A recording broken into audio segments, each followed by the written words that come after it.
Dallas, whose leadership and commitment made it possible to bring the Secretary to Dallas for this important conversation. On behalf of everyone here, I would like to thank the Secretary for his leadership, his service, and for spending time with us. It's a privilege to welcome him today.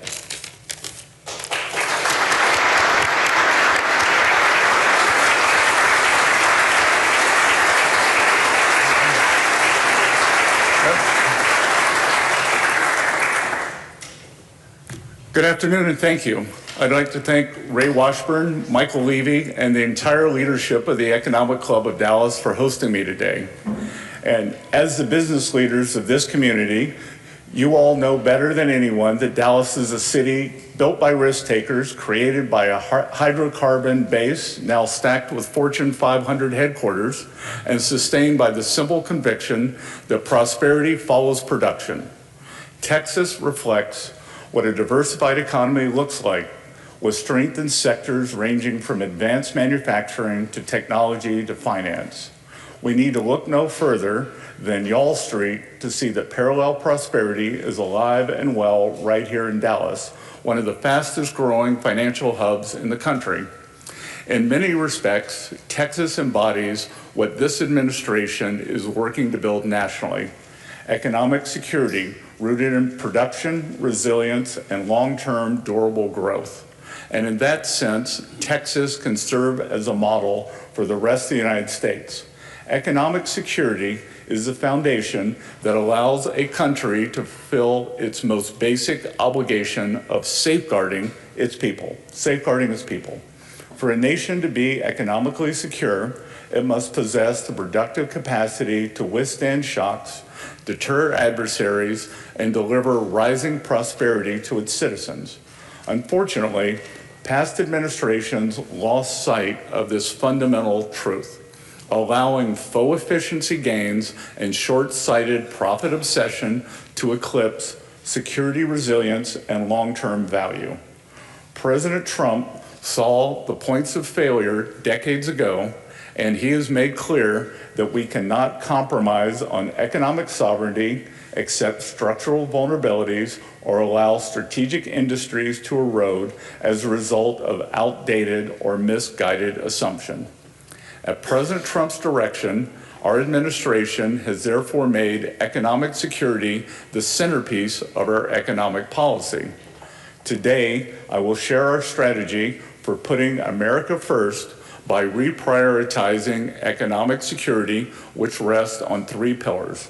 First, industrial and technological dominance. Second, investment in America. Third, preparedness.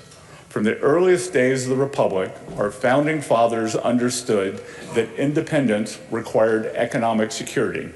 The ability to produce essential goods, sustain public credit, and foster domestic industry was seen as the foundation of sovereignty by Alexander Hamilton, and it still is. After the World Wars, the United States made deliberate concessions in trade and industrial policy to help allies rebuild and defend against the threat of communist expansion. Those decisions contributed to decades of global stability and growth, but with a trade-off. As markets became freer, they did not become fairer. With the China shock of the 21st century, strategic industries were hollowed out, supply chains consolidated overseas, and we became wholly dependent on single foreign suppliers within certain sectors. In just over a decade, between 1999 and 2011, the United States lost nearly 6 million manufacturing jobs. That led to not only employment loss and wage depression, but also to diminished productive capacity and, importantly, resilience. A nation that cannot produce the critical goods and resources to sustain itself is exposed and vulnerable to coercion. The COVID-19 pandemic fully exposed these vulnerabilities on the world stage for our own people, our adversaries, to witness. This administration is encouraging American companies to reduce single points of failure by diversifying their production and, importantly, bringing critical outputs back to the United States. Our policies have compelled firms to reassess their sourcing strategies and pour trillions in new investment back into American manufacturing and strategic sectors. Historic trade agreements have begun resetting the global trade paradigm. And over time, diversified supply chains also reduce inflationary volatility by lowering the risk of sudden disruption. 1 year into the president's second term, we are already seeing and will continue to see results. Industrial might and technological dominance are mutually dependent and reinforcing, which is why the U.S. must maintain its technological edge. The global economy is undergoing a period of rapid transformation with breakthrough advances in AI, quantum computing, and advanced manufacturing. The countries that adopt and deploy these technologies most effectively will shape the next era of growth, and the world is counting on America to lead, as we always have. For 250 years, American innovation has been our decisive advantage. We are in an existential battle to maintain and accelerate technological dominance. The production and development of AI infrastructure will be crucial to both economic growth and national security in this next industrial revolution.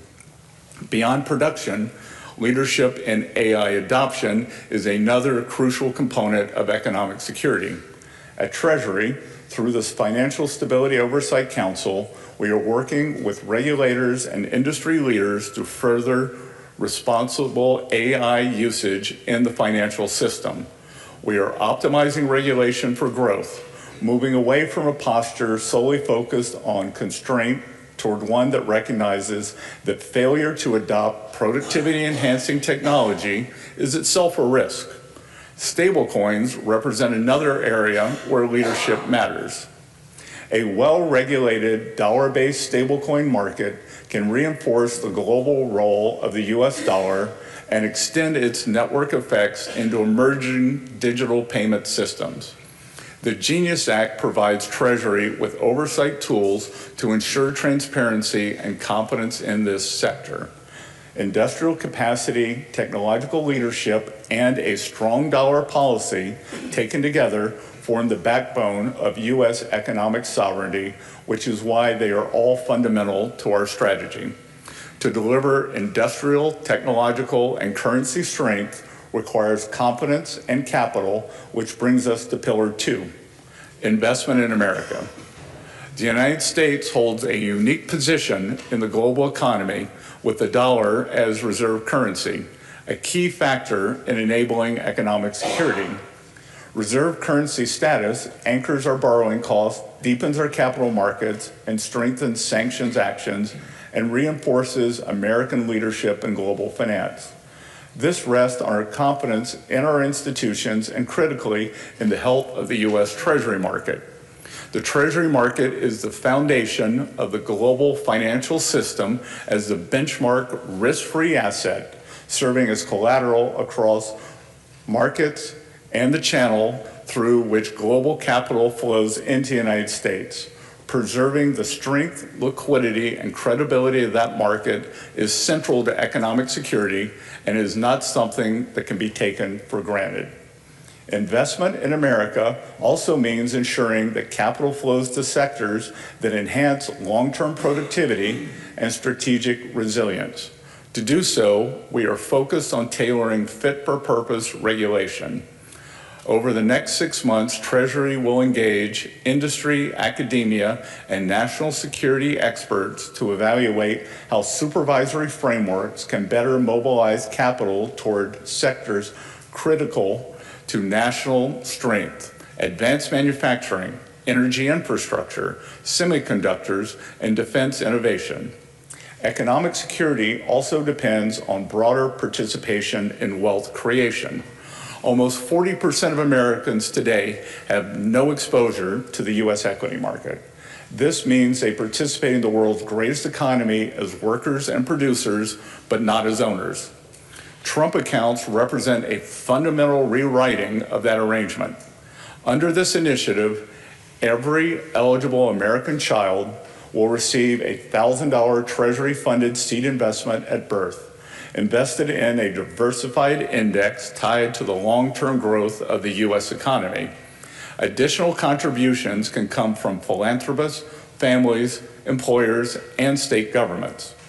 The objective is simple: give every child a stake in the American dream from day one. Texas has already demonstrated leadership in advancing this vision. In fact, Texas Senator Ted Cruz authored the precursor to the Trump accounts provision in the One Big Beautiful Bill, and Texas natives Michael and Susan Dell led the way in philanthropic giving with their historic $6.25 billion, with a B, donation to top up Trump accounts for 25 million American children. The president has called on business leaders and philanthropists all around the country to get involved in the initiative, and today I'm calling on the men and women in this room to do the same. Everything is bigger in Texas, and that should also be true for Trump accounts, because economic security is strongest when it is broadly shared. The final pillar is preparedness. Economic security requires not only strength, but resilience in the face of disruption, which means proactive measures to limit disruption from occurring in the first place. The 1973 Arab oil embargo is a cautionary tale and historic lesson. A geopolitical decision thousands of miles away triggered drastic energy shortages, inflation, economic chaos, and market turmoil here at home. American consumers felt that shock acutely when the price of oil jumped by nearly 300% before the embargo lifted. Equally significant as the pocketbook effect was the geopolitical reckoning, the fact that a foreign power could so fundamentally disrupt the U.S. economy with the stroke of a pen. This is the very definition of a single point of failure. Today, in my opinion, there are two significant risk frontiers. The first is a major cyber incident disrupting banks, payment systems, or other financial market infrastructures. The second is that even despite reshoring efforts, more than 90% of advanced chips are still manufactured in Taiwan. Creating physical and digital safeguards therefore underpins economic security by preventing geopolitical or operational shocks from mutating into economic disequilibrium and a broader loss of confidence. In today's environment, preparedness must also include deterrence. Preparedness means ensuring that no adversary believes it can hold the American economy hostage or disrupt the well-being of American citizens. Geopolitical risk must be a key factor considered in policy making across agencies and not treated as an afterthought. Economic statecraft remains central to our strategy, as our administration has reinforced repeatedly. America first does not mean America alone. Our economic security is strengthened when the Western Hemisphere is aligned around free market principles and the rule of law. We are deepening cooperation with partners committed to these principles while working constructively with long-standing allies such as the UK, Japan, and the EU as they modernize regulatory frameworks and pursue growth. As the U.S. hosts the G20 this year, we reject the premise of weakened global growth and intend to advance a results-oriented growth and economic security agenda promoting deregulation, competitiveness, and reciprocal opportunity. This will further our own economic security, and we stand ready to support allies who share these goals. On the eve of our great nation's 250th anniversary, we recognize that economic security is foundational to our ability to thrive for the next 250 years. Under President Trump's leadership, we are restoring industrial capacity, reinforcing technological leadership, expanding economic opportunity, and strengthening resilience. We are fundamentally resetting the framework in which the United States participates in the global economy, recognizing that economic security, above all else, is the foundation of sovereignty and thus the grantor of prosperity. Treasury's mission is clear: to act swiftly and decisively to put America and America's security first. I would also like to take a moment to address today's Supreme Court ruling, and I would note that I did not change a single word in my speech post the ruling. President Trump will always put our national security and Americans first. And as I have said before, the president has multiple tools in his toolbox. Let's be clear about what today's ruling was and what it wasn't. Despite the misplaced gloating from Democrats, ill-informed media outlets, and the very people who gutted our industrial base, the court did not rule against President Trump's tariffs. 6 justices simply ruled that IEEPA authorities cannot be used to raise even $1 of revenue. This administration will invoke alternative legal authorities to replace the IEEPA tariffs. We will be leveraging Section 232 and Section 301 tariff authorities that have been validated through thousands of legal challenges. Treasury's estimates show that the use of Section 122 authority, combined with potentially enhanced Section 232 and Section 301 tariffs, will result in virtually unchanged tariff revenue in 2026. And with that, I look forward to chatting with Ray Washburn and taking your questions. Thank you.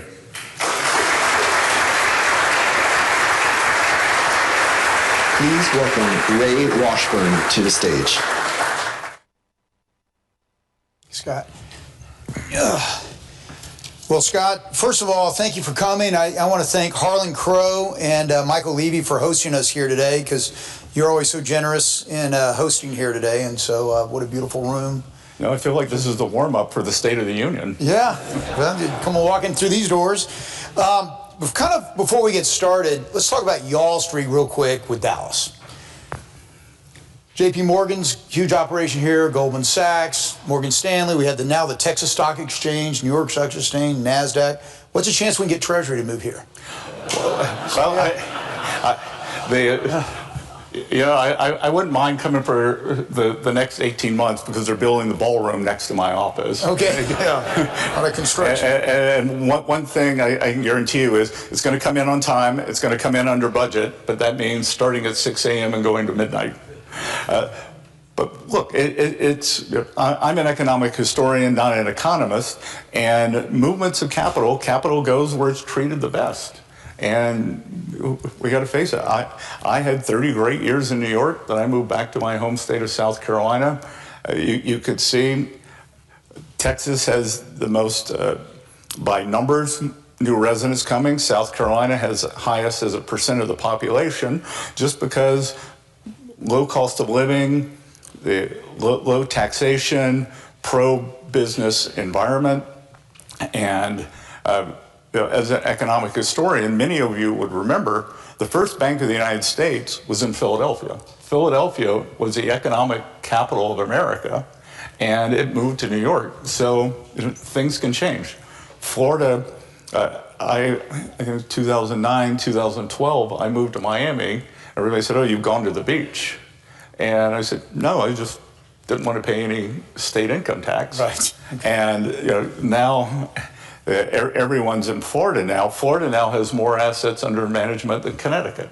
So I think it'd be good for Dallas and Texas just to take in productive private capital rather than government agencies. All right, well, good. Well, at least they pay property taxes. And so, well, this morning we all woke up and came in and you just addressed it on the tariffs. It was a 6-3 vote. When you initially saw that, were you surprised? Is that something you were anticipating, that the vote would go the way it did? Or I know you mentioned a lot of the things that they didn't vote on, but did it kind of go the way you thought? I was a little surprised, because I was in the Supreme Court hearing. Mercifully, I am not a lawyer. When people say, "How do you like D.C.?" I said, "There are too many lawyers."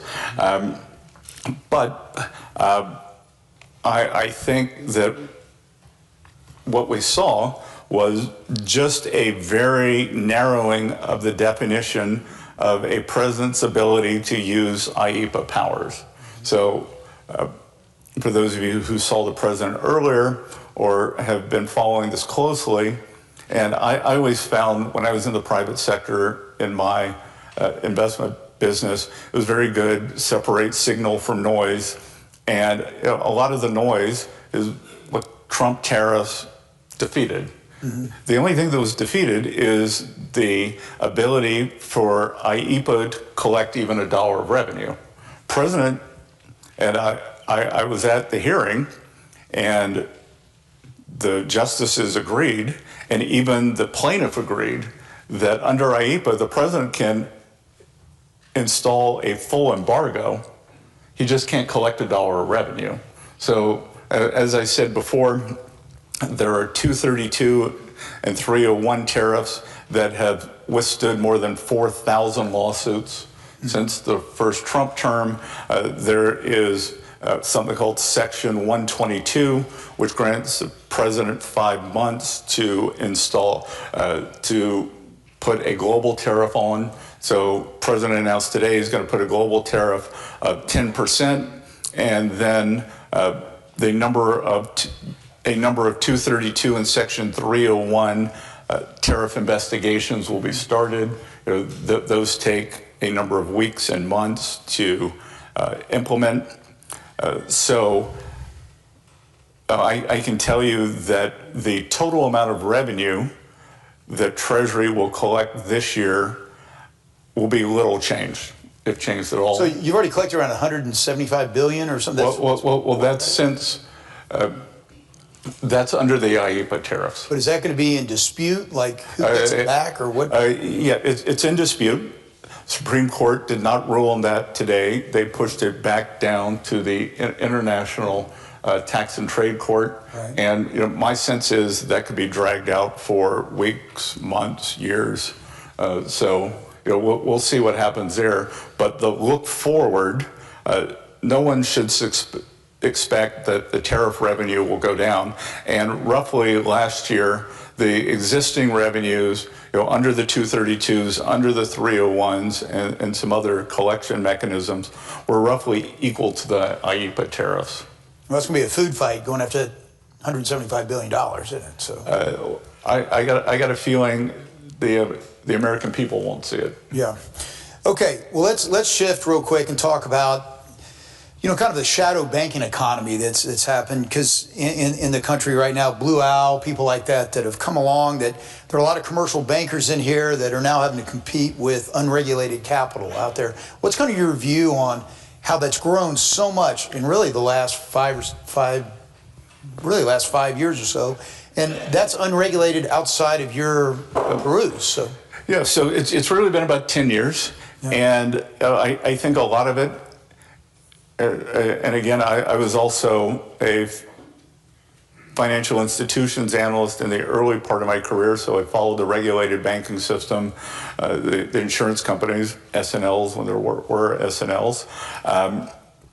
And I think private credit developed as a regulatory arbitrage because post-Dodd-Frank, the regulatory straitjacket around our regulated institutions was so tight, making loans became very difficult. The big got bigger. We lost more than 50%, 50, of our small and community banks because it went from too big to fail to too small to succeed. Mm-hmm. And I think like this growth outside the system. At Treasury, we have been pushing for loosening of the regulatory straitjacket. Oliver Wyman's words, not Treasury's. They believe that our changes in regulation, that I don't change the regulations, I guide them through a convening mechanism as the chair of the Stability and Oversight Council, but OCC, control of the currency, FDIC, and the Fed, that's probably created 2.5 trillion of new borrowing capacity. Mm-hmm. So 2.5 trillion of new borrowing capacity for the regulated industry. So now private credit has a competitor. What we are concerned about, or what our focus is, doesn't have to be a concern, is what is the relationship between private credit and the regulated sector. So are private credit funds borrowing from the regulated sector? You saw there was a transaction yesterday where Blue Owl sold a tranche of their loan portfolio to 3 pension funds and a captive insurance company. Mm-hmm. So that's moving it into the regulated industry. And you see almost every one of the private credit companies has a regulated entity. So now Treasury gets involved. So we are concerned, I am concerned with watching how does this get to the regulated financial system. I, as maybe some people in this room did, successfully predicted, and unfortunately successfully predicted, the subprime crisis that then turned into a banking crisis. And you could see like these CDOs and exotic instruments on bank balance sheets. So our job is to make sure that the regulated system is not affected by private credit. And we'll see. I think that private credit has been an exciting new feature. I think it bridged the gap, especially during the tough and tight regulatory times. I think that they were there during COVID when some of the banks were frozen, and I hope that they've been prudent in their loan portfolio. But a lot of the private funds are doing extend and pretend. We see that a lot in the real estate industry, where a commercial bank would have to call a loan and they're pushing out. And then even in the private equity side, the continuation funds that they have that aren't sunsetting, they continue them on. Isn't that just kind of pushing problems off into the future that, as a Secretary of the Treasury, you kind of have to look at it and go, what is really going on behind the curtain that you don't really get a chance to look at? We have the ability to peel back the curtain, and even on a private equity deal. Oh, sure. Mm-hmm. Okay. Be careful. A lot of them are out here. Don't forget. Yeah. So. Yeah. When you get a call, the Secretary of the Treasury wants to come and see you. You return the call. Get that. And but again, that we want to gauge, could it have any effects on the overall economy? Thus far, it's been very additive. But again, how does it affect the regulated system? And we want to prevent contagion. The other thing that I would say, and everyone in private credit, private assets, should listen to this, because at Treasury we are part of the rulemaking process for private assets going into retail. And this administration, led by Treasury, is committed that the individual investors will not become the dumping ground for residual. And you're talking about the 401k plans. The 401k plans specifically. Right. If there is something rotten, it is not going to be handed to the individual investors. And we are 100% with my colleagues at the Department of Labor committed to that. And look, it's to everyone's advantage that should individual investors be able to diversify into private assets? Definitely. But if the timing is bad, if there are a set of malactors, if intentions are bad, then it will be one of these things that it will be blocked for a generation. So we want to do it in a safe, sound, and smart way, both for the private equity firms and, most importantly, for the American investing public. Well, Wall Street's looking at this. Trillions of dollars are going to be unleashed into things that normally they weren't able to invest in, real estate and things like that. So there is a thought that valuations in hard assets are going to go up because now people have access. Those small dollar investors can go in there. But you're right, are the fees laid on it so heavy by the big firms and things like that? But You can't really regulate that. Well, we can't regulate that, but what we can think about, some things to think about, perhaps private investors shouldn't get a continuation fund. Like if you weren't in the original fund, then a private equity firm shouldn't put 401ks into a continuation fund. If there's a credit that's already in your private equity business and you do a follow-on loan, then maybe that's not appropriate. Maybe just de novo loans to new entities would be more appropriate. Well, so again, we want to make sure that the 99% of good actors do not get polluted by a couple of bad actors that seems to happen every couple of decades. So let's go back to banks for a second. I've served on the board of some smaller regional banks here, and so many have been, in the past, have been rolled up, and then really mergers until the Trump administration came along had pretty much died for 4 years, and people doing de novo banks, that's kind of gone away in the sense. So what's your view on the banking system in the United States? Do you feel like it should consolidate around a few very, very large banks, or do we need to have a lot of regional community banks that really have kind of built the country? Yes and B. That what's happened, again, I think the regulatory morass just got too big to fail, too small to succeed.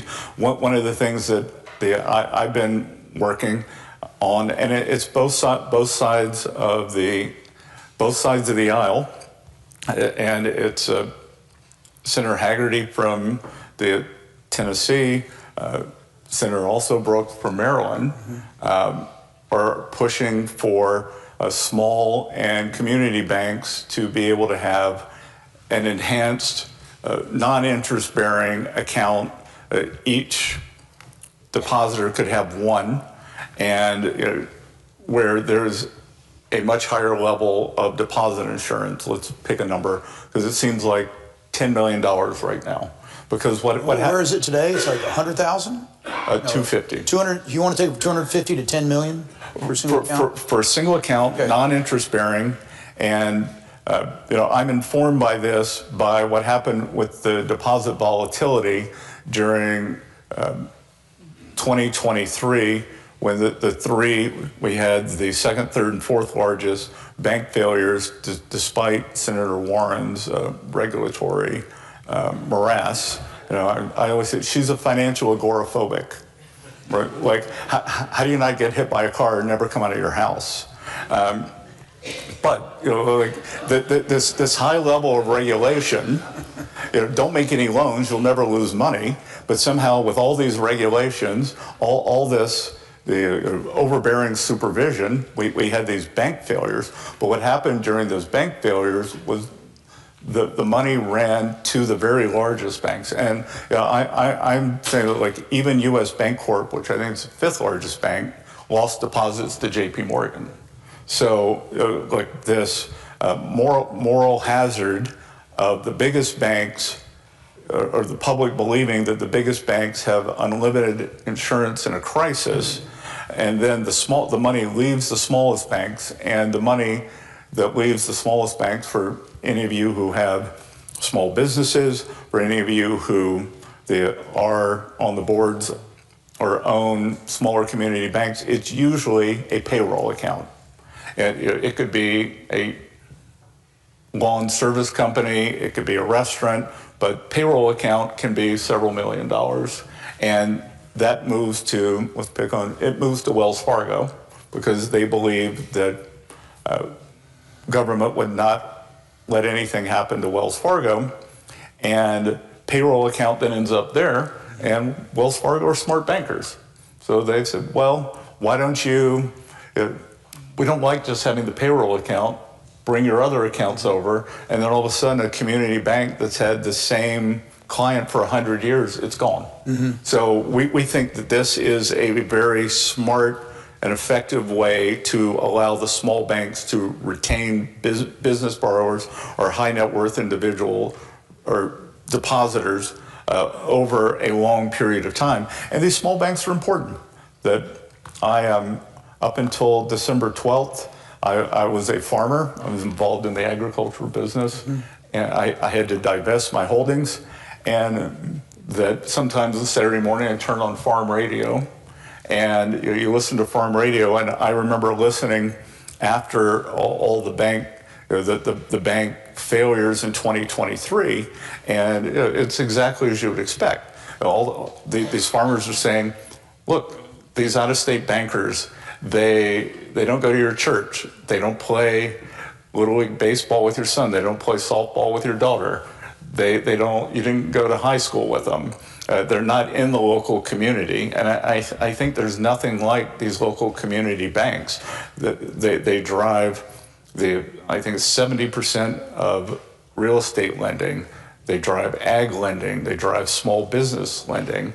And when you think Wall Street versus Main Street, it's really time for Main Street to do better. And I think Main Street can only do better when the small banks do better. Well, we're fortunate. You're probably the first Treasury Secretary we've ever had that listens to farm radio. So I very much appreciate you understanding what's going on in the rest of the country. Now, real quick, this is a subject we could have had the entire hour to talk about, but I'm going to break it into two parts, and that's AI. One is the investment in AI, and the other is the effect of AI. And so I'm going to start first with the effect of AI and the kind of slow fire, slow hire we're going through in this country right now. Because if you're graduating from college, the biggest unemployment bubble right now is kind of 19 to 28-year-olds really not being able to find a job. And then people are holding on to people longer, wondering what the effect of AI. So that's kind of, I think, a lot of people in this room, our businesses are like, what is this AI really going to do? And then secondly, maybe we can talk about this huge investment that's going into AI by Oracle and these companies that different than the internet time when money went into stuff like pets.com that really didn't have a market. I mean, these are real companies putting the money up. So you can take either one of those you want. Yeah, but so I'll take both of them. I think it's very hard to disaggregate what's the effect of AI and what's the effect of the COVID employment trends holdover. Okay. Because I'm sure anyone in this room, employee retention during COVID was dire.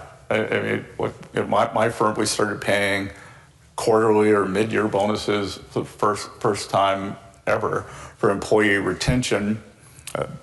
When I left just over a year ago, we'd stopped that. But I think as you said, slow to fire, slow to hire. I am very optimistic about the overall labor market right now. I'm very optimistic about the economy. That historically, when I used to have to analyze economic data to make market bets, I always found that you were going to see an acceleration in the employment market when the temporary staffing companies did well. And temporary staffing companies are now reporting very good earnings, very good demand, and historically that morphs into long-term demand. We've also seen about a 12 or 14% CapEx boom in 2025. Traditionally, CapEx booms are followed by labor booms. So, we'll see what the effects are of AI. You'll probably be able to figure out who I'm talking about when I give the breakdown. I had a major credit card company at Treasury about a month and a half ago, and I asked the CEO, what is the effect of AI on your business? And he said, well, on our collections and billing department, we're definitely taking down employees, but we're moving them all to the travel department. So it may be a reallocation. And maybe in a different world, travel would have been hiring. So, but just with that particular anecdotal example, the employment's flat.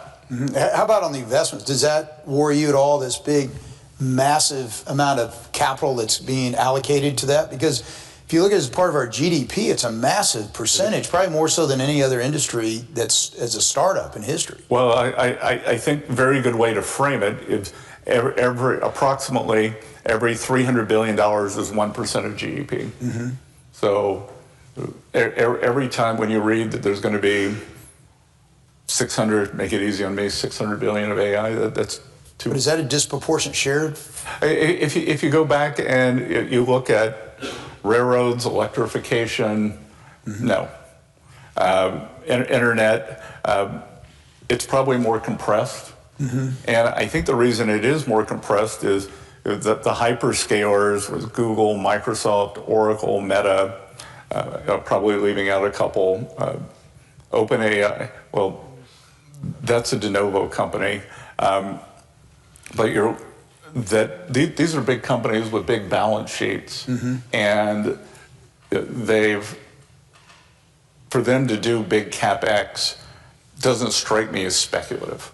Like for Microsoft, even for Microsoft, $120 billion check's a big check, mm-hmm. but they've got the balance sheet. They can hold the leverage. Okay. Well, we have about 5 minutes left, so you were gracious to take a couple questions from the audience. So, anybody? We have the microphone here. Rob Walters over here. Yeah, I can do that. Here, I want to ask you about our national debt. Move. I think the received wisdom is there are three ways out: growth, austerity, inflation. I'm no economic historian, but I don't think there's ever been a nation that has grown their way out of very high national debt. Austerity, best I can tell, the American public and their elected officials are not too enamored of austerity as a way out. Is inflation the only way out? And my question is, where does that fit within our hierarchy of priorities? And is inflation the only way out? Sure. So I do think there is the ability to grow our way out, but I think it has to be a combination of A and B. And I would add there is a D, repudiation, but that's not on the table.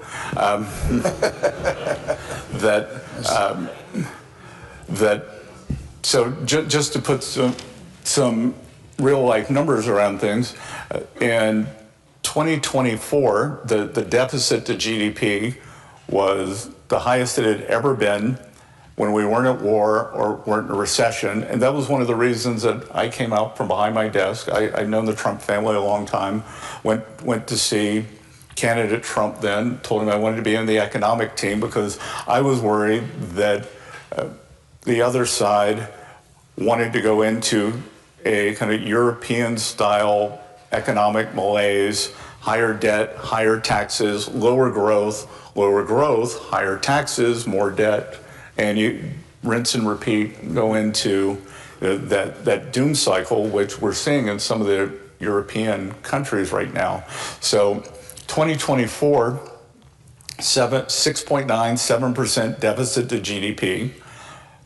2025, by restraining spending and growing the economy, 5.4% deficit to GDP. I've stated that I would like to get back down to 3% deficit to GDP by the time the president leaves office. And at that point, not only is the debt stable, but you start reducing the debt to GDP. So it is possible that if you restrain spending and grow the denominator, then you do de-lever. And I think we've seen that for the American people, inflation's not an option. Yeah, with the entitlement programs too, we got to get that. I think this administration needs to get current spending under control, and then the entitlement programs, you got to do the short term before you can do the long term. Okay. Yeah, right here. Mr. Secretary. Hang on just a sec, because they're recording this, if you can get. Mr. Secretary, the AI has been the topic of this conversation and most conversations about the future. You talked about the sectoral effects of AI, but give us your view of the macro impact on our I think we don't know yet. I think that I think you got to have an open mind. That my 3 AI whisperers all called me within the past 10 days and said that the acceleration with AI agents from December to February had been the same so in 2 months had been the same that it was in the past 2 years. So the capabilities, it's really, when you think about a hockey stick, I don't even know what this would look like. And I have an open mind, and I think obviously productivity growth, and we'll see what the implementation is. And then I think we also don't understand what it means for the U.S. vis-a-vis the rest of the world. That's why in my talk that imagine a world where the U.S. is so far ahead of AI. There's China, there's the U.S., and then there's everybody else. With AI, what's a call center in India worth? What are other countries going to do if we have this productivity boom? Because keep in mind, European Union and the U.S. 2000, 2005, we had the same size GDP. Now we are the more than 50. I don't know whether it's 100% bigger than the EU. So I mean, we've just passed them. So could you see the U.S. pull away? Maybe. So the secretary's going to have to leave. He is going to a rally for Trump accounts, which he spoke about earlier. And I don't know how much y'all took of that, but I went to the kickoff in D.C. about, I don't know, 3 weeks ago or something when they kicked it off. But it really is amazing that, the Dell family stepped up for, as you said, $6.25 billion to help fund these things at $1,000, and employers can match it. And so any of you with a company that want to match it with your employees, that's something, as he said, is, I'm doing the sales pitch for you here, but yep. It really is an interesting deal. I didn't know anything about it until I went to D.C. and saw it, but I think that's going to be a major, for President Trump, his major legacy. Look, I think when we see like Mayor Mondami in New York, part of that is disaffected, mostly younger people who have given up on the system. And when you see the exact numbers, 38% of American households have no exposure to the equity market. So for the next 4 years, every child born is going to get a Trump account, $1,000 from Treasury. It's going to go into an S&P fund. It is locked up for 18 years. We're going to do a ton of financial literacy. But I think more importantly, it's going to be a real-time experiment, because now every family is going to be able to look on their phone and they will care what the stock market's doing. Is it going up or down? And all those accounts can be topped up. Any child under age 18, family can open one. They won't get the $1,000, but Susan and Michael Dell are actually giving the money to the bottom 80% of income zip codes, and it's for the kids who aren't getting the $1,000. So I think it's going to, I mean, it's an amazing amount. When the president announced it, he looked at Michael and said, Michael, $250 million's a lot, but right. You did $6.25 billion. Yeah. And so it's about $250 for every child in America who is not in the top 20% zip code. So you can adopt a school district, you can adopt a zip code. There are lots of ways to do it. They're going to launch. But the thing's for a company, if the government's giving you $1,000, a company can match it, put $1,000 in. The compounding is that right? The company can put up to $5,000. Okay, well, the compounding effect over that period of time for a company, if they just put $1,000 on top of the $2,000, it ends up being worth hundreds of thousands of dollars at that point. So it's available to the children when they turn 18, or you can roll it into a retirement account and then let it roll to 60 or 65. And then studies have shown that when we hear a lot about food deserts of families not being able to have access to good nutrition, there's also a financial services desert. And if you think about 25 or 30 million of these accounts being open, then all of a sudden Christmas, birthdays, relatives can just drop in $20 each month. And I just think this is a game changer. I think it's going to get everyone interested in the markets. And my experience studying financial history is people who own part of the system don't want to bring down the system.